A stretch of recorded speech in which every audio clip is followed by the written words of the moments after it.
do some warm up. So you've seen function tables in the past. You've seen them, maybe it's called input output tables, but that's kind of what I want you guys to think about this. So I want to see if you guys give these a shot, see what you can use your expression skills, your equation skills to figure out how to solve these problems. Go ahead and pause the video, give these 5 a try in your notes and see what you come up with and start the video and see how you did.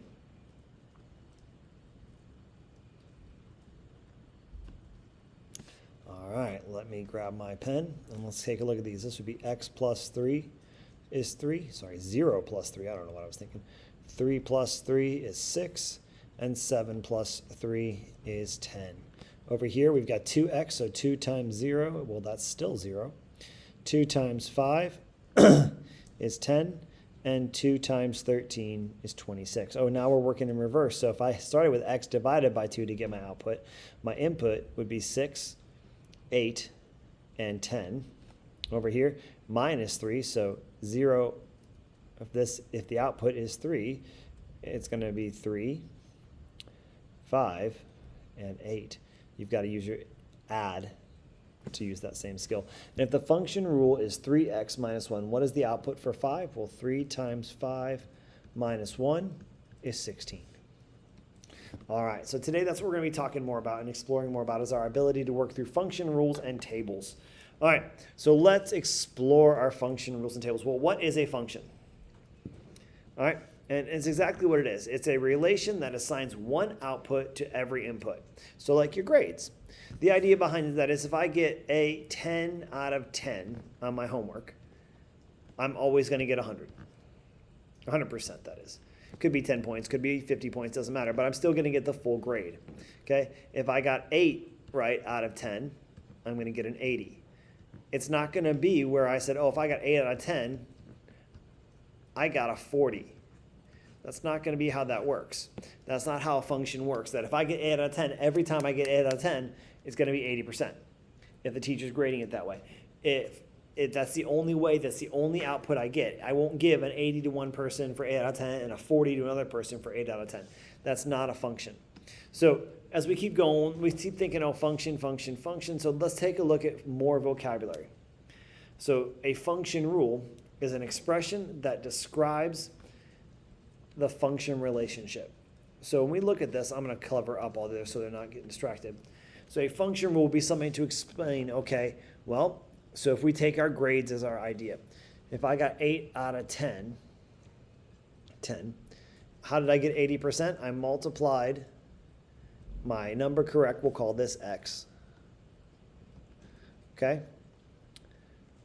And we multiplied it by 10, so x times 10, or better yet, 10x gives me that 80%, okay? So that's our idea, that's our function rule right there. A table would be, so for example, I'm doing a whole bunch of these and I'm grading out scores and I've got 25 questions on my test this time. So if they got 25 right, they got 100. They got 24 right, they got a 96. They got 23 right, they got a 92. They got 22 right, they got an 88. That would be an idea of a function table where I have an input and an output, and our rule for this one would have been y equals 4 times x. And that's how I get my function rule. So you can kind of see how each one of these plays into it. And an independent variable, oh man, I got to learn how to type. My input, not my output, that's what Apple calls it. My input, or my independent variable, man, I really can't type. My independent variable, the input, the domain, or the x value, that's that first thing. What I put in that's going to cause the next number to change. That's called my independent variable. If I have an independent variable, I also have a dependent variable. That's my output. So it's, if I got 25 right and I'm using the rule y equals 4x, I'm going to go, okay, the input is 25. That's going to change my answer. That's the one that's dependent upon it. That my answer is dependent on what I put, the function rule I put it into. Okay, my next vocabulary point is a sequence. A function whose domain is the set of natural numbers. It's just this idea, and another way to think of it, and I kind of like this definition better, but I want you to have both. This is the full mathematical situation. It's a pattern. Okay? is that, so a sequence, using that function rule, I can create a sequence of numbers for each consecutive value. Okay? Now, from here, we have a term. So a term is just considered a number in that sequence. So if you take a look, go back to my grade rule of y equals 4x. If I have the 25th term, 25 is my term. My output from my 25th term, if that's my rule, is 100. Okay? If I had the 16th term, my output would be 64. Okay? It's just each term in the sequence, each number in the pattern, each letter input I put in is going to become the term in that sequence. Okay? All right. Let's keep looking at our stuff. So the last one is an arithmetic sequence. I know it's arithmetic. You can call it arithmetic. I'm using that one.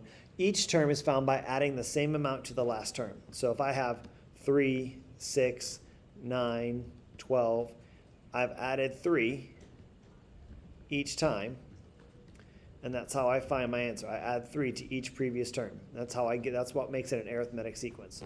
Where a geometric sequence is by multiplying the same number to the previous term. So like 5, 10, 20, 40. These are geometrics because this is times 2, times 2, times 2 instead of adding. If I added those, I'd have different numbers every time, so it couldn't be an arithmetic sequence. All right, now that we've gotten most of our vocabulary out of the way, let's kind of dig into how we write function tables. How we kind of create a function using a rule, we can create a function table. So if we think about the output, the easiest way to think about output from here on out is I want you to think about it as y. Okay? If the output is, and we talked about this last unit, is makes it equals 7 more than the input. We're going to say the input every time to make our math easier is x. Okay? So if we say 7 more, you could write it either way. Thank you, commutative property. Complete a function table. So if we create a function table, we come over here. We'll split it up. We'll have an x side and a y side. We'll go ahead and use 5 terms, so x here. So if my input is 1, my output is 8.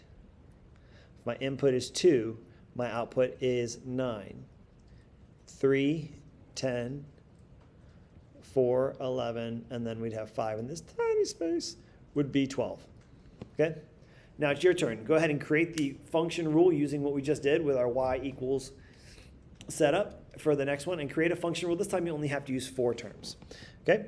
Go ahead, pause the video, and give it a try.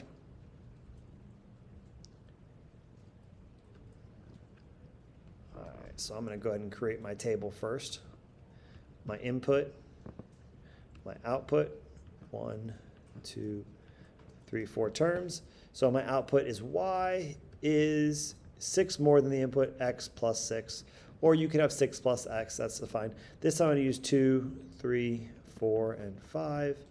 Let's go ahead, so that would be 8, 9, 10, and 11. Okay? You can kind of see that's a pretty quick setup.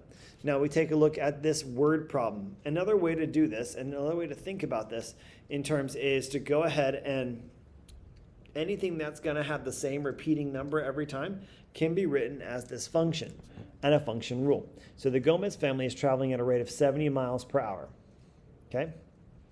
So the function rule represents this situation as 70x. So y is equal to 70 times whatever the x value is. Okay? Make a table. So we're going to create a table over here. We'll just do it as a simple t table. X and y for when they've driven 140 miles, 280 miles, and 350 miles. So I want 140, 280, and 350. So I'm going to kind of use my math skills from last unit and go 140, and I might even do this in my head because I probably could. I divide both sides by 70. My input is 2.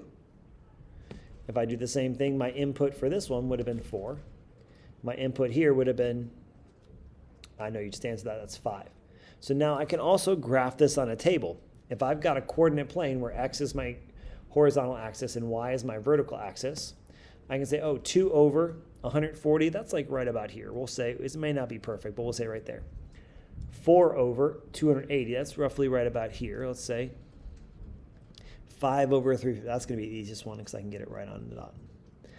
I've created myself a function. And one of the things, if I was to play connect the dots, to know something's a function, I create a straight line or a line that passes a rule that we'll talk about another day. All right, I want you guys to go ahead and try this large pizza palace for Mr. Kendrick. All right, go ahead and pause the video and figure out these answers.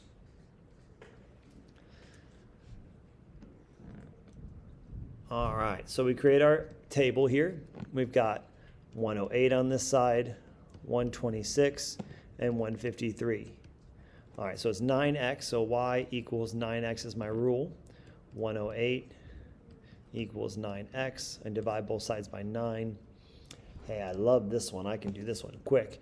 It's 12. Okay, so I'll come over and do the next one. 126 is equal to 9x. Divide both sides by 9. Well, I can do this one in my head too. 12 goes into 9 one time with 3 left over, so 9 goes to 36, 4, so it's 14 times. And my last one, 153 equals 9x. I'm going to divide by 9. So 9 goes into 15 again that one time. This time, though, I'm going to have 6 left over, so 9 goes into 63 7 times. There's my function table to figure that one out by applying that rule. So the next thing we're going to look at is an arithmetic sequence. Okay? So we're going to define the relationship between the terms in the arithmetic sequence. Now, what this really sees is the same as building a function table. Remember, x is our term.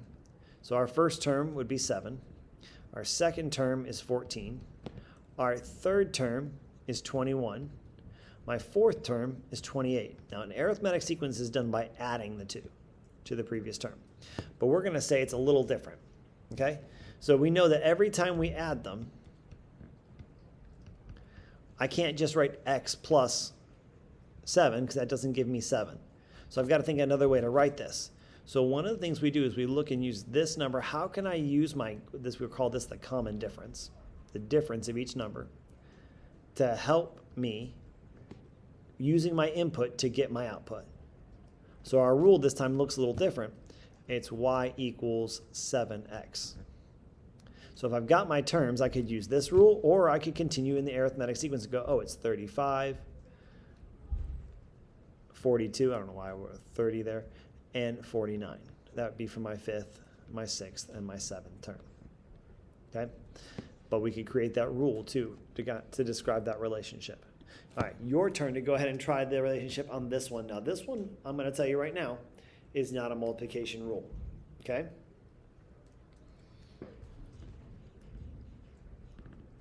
So just go ahead and create the table for me. All right, I'm going to start by go ahead and making this out. So we've got our 4, our 7, our 10, and our 13. Our next three terms would be, you're very right, it's 16, 19, and 22. Okay? And we'll talk a little later another day how to create the relationship sometimes, because this one isn't as easy as multiplying 3 times the input. There's more to it on this one. All right. So now we're going to look at a geometric sequence. Okay? So remember, these are different. These are done by multiplying the previous term. So if it means I multiplied this by 2 to get 4, 4 by 2 to get 8, 8 by 2 to get 16, my next three terms are going to be 32, 64, and 128. And you guys can see how that kind of works it by knowing the previous term. Now, we're not talking about a rule. We're not talking about creating that right now. We're just working on creating the next three terms. So I want you to go ahead and figure out what the number is, the relationship between these terms, and try these next three terms.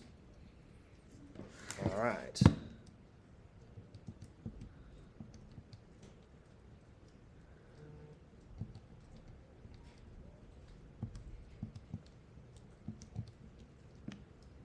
All right, so these go up really quick. So this time it's times 4. So our next three terms, so 192 times that is 768 times 192. Our next term is 3,072. And our final term was 12,200. They go quick. That's why we call them a geometric term. They just start to skyrocket real fast. It creates a certain type of graph that we can look at a later day. All right. So now we're at the ability to work with our function rules again, okay?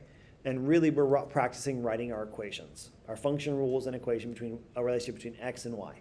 So I've even got it, your number of necklaces and x hours. So write the table shown. Oh, there's no table. I don't know where my table went. All right, so I'll create a table real fast. Let's say x, y. Actually, let me look at your notes and find your table. I have it right next to me. Let's see, where'd it go? Got to get to the right page, my apologies. All right. Oh, there is no table of shows. So let me show you that. Let's make a quick table. So we'll say it's 1 hour, 2 hours, 3 hours, and we'll say it's 16, 32, and 48. So using our rule, just like we did on that first arithmetic sequence, we're going to be able to create a function rule for this. So based on the number of hours she works, write a function rule to find out the number of necklaces she can make in X hours. So if she has Y necklaces times 16X, that's our rule. All right, on the next one, I'm going to go ahead and create you a table for our table of the loaf of bread as he works. He's going to really be able to make some serious amounts of bread, just so you guys know. I'm giving you quick information. We'll go 2, 4, and 6 hours. So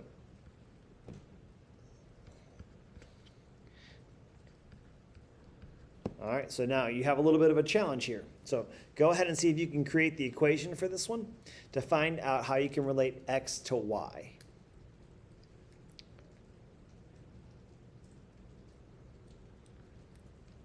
All right, so we've got y is equal to, let's see, well, I can't just do and take 30x or take 60 over 2.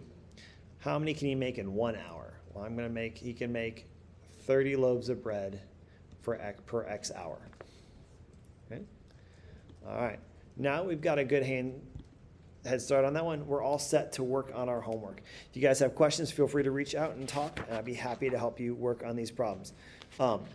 Go ahead. You remember you've got 12 problems for homework tonight. If you have questions, like I said, reach out and we'll talk in the morning.